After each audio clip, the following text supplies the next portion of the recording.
यो ठन्डा महिनामा फल्ने स्ट्रबेरी चाहिँ एकदमै मिठो हुन्छ है। यो ठन्डा महिनामा फल्ने स्ट्रबेरी एकदमै मिठो, एकदमै राम्रो। यसको यो सेन्ट निक्लिन्छ है, सेन्ट आउँछ अनि खानामा पनि एकदमै गुलियो हुन्छ, एकदमै बेसी गुलियो,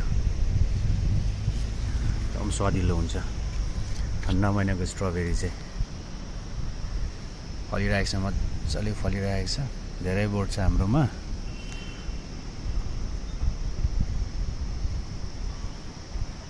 एकदमै मिठो हुन्छ यो।